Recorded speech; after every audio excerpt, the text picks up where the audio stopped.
Hi all, this is a game from round 3 of the European Cup between Mamedyarov and Neilsen. So it was Azerbaijan, the hometown of Kasparov by the way, against Denmark, and it was the only decisive game of their 4-board match. So Mamedyarov, he plays d4, and we have here a kind of Nimzo engine, but the main line is avoided with knight c3. Instead, white invites a queen's engine or other system. And in fact, Neilsen played a very solid d5 here, and after knight c3, played in effect a queen's gambit accepted by transposition.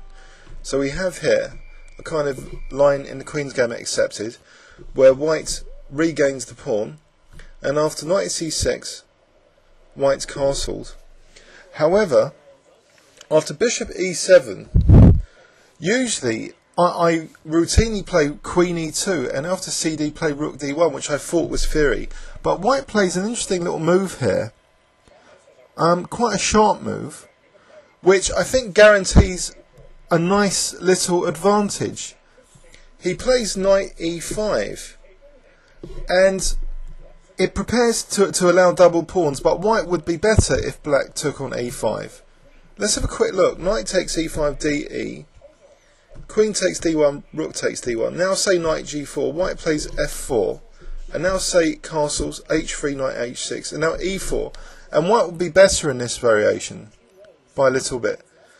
So this knight e5 has got some sting to it.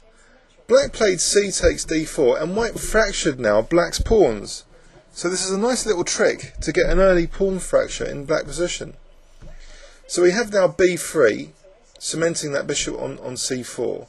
So black tries to get rid of this bad bishop now with this bishop a6, light square bishop exchange. White's not too concerned with that and played queen f3 now. So that's a nice square for the queen, targeting this square and also eyeing the king side a little bit. Queen b8 now, and rook fc1. So maybe black was threatening queen b4. White was concerned about that, so wanted to protect c3 for the moment. So echoing that you need to consolidate your position first before going on to the attack. So rook c8 and now h3. So another little move, stopping knight g4 in some variations if the queen's going to go away. Bishop b7 now, and now rook d1. So that the rook had done its work there, protecting that c3. And now, because black's queen is blocked, white doesn't mind moving the rook back there. And black now tries to open up his pieces, so that bishop on b7 is looking to be quite a good piece now. White doesn't mind though, because it goes into an open centre. The centre gets dissolved now. So c takes d4, bishop takes d4. And the thing about this, although black has extended the scope of this bishop, the centre being open now often leads to some danger for the black king, because for example white's now got these kind of moves, rook d3 to g3, and we're going to see that now that this position gets transformed into a vicious attack. So rook d3, and then the rook swings to g3, so it's usefully protecting the g2 pawn as well. Rook d8, and now bishop e5, and black for some reason is prompted to play a weakening king move of g6, but maybe white's better here anyway, because white has, for example, control of the b5 square. Maybe knight b5 is coming up. Anyway, so after g6, black's king's position is becoming a little bit weaker, and knight d7 was played, so bishop d4, and black exchanges off this potentially dangerous attacking bishop. But it doesn't relieve the pressure altogether because of queen e5. And now Neilsen played king g7, allowing that self-pin.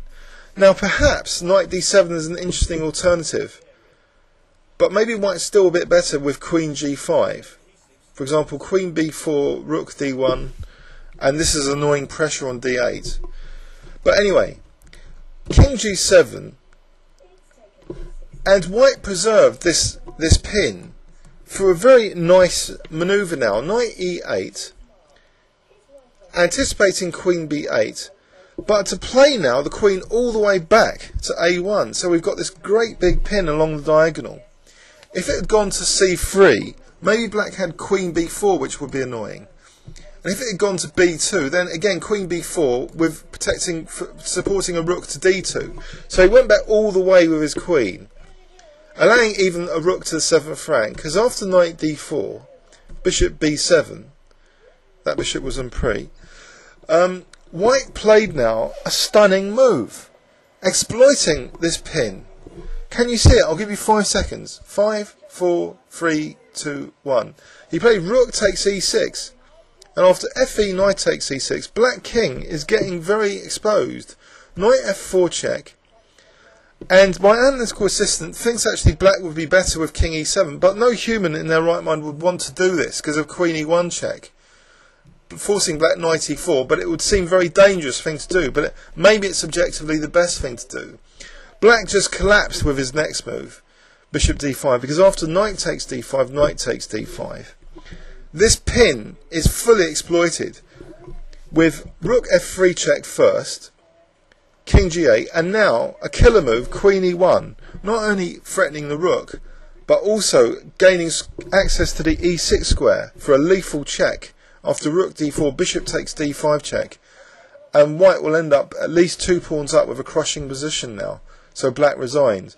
For example, rook takes d5, queen e6 check, king g7, and in fact maybe even rook f7 is possible here as a stronger move to queen takes d5, e.g. rook f7, king h8, and instead of queen takes d5, just queen e3 check, forcing something like rook g5, then h4, and this is absolutely crushing because of queen e5, say, hg, queen takes g5, rook takes h7, so that could have been the brutal finish instead of even just recapturing the rook. So let's have a quick overview and summary of this game. It was a d4 Nimzo-Indian it seemed, but it transposed then into a Queen's Gambit accepted, with white playing a very interesting move here, this knight e5, fracturing the black pawns. And black tried to exchange off the light squared bishops. White didn't mind this, and then black changed the plan to try and open up the centre. But because of this open centre, it gave white a very strong attack against the black king, which wasn't really relieved by this exchange of dark squared bishops. In fact, white played masterfully to bring the queen to a1, with this stunning idea of not only allowing a rook to the 7th rank, giving black a little bit of counterplay, but this rook sacrifice, which is not rated very highly by engines, but in practical human play, this is just extremely dangerous, bringing the black king into the open. So king e7 needs a lot of analysis. Please put your comments on that on YouTube if you want to have a look at that. But bishop d5 led to this crushing ending.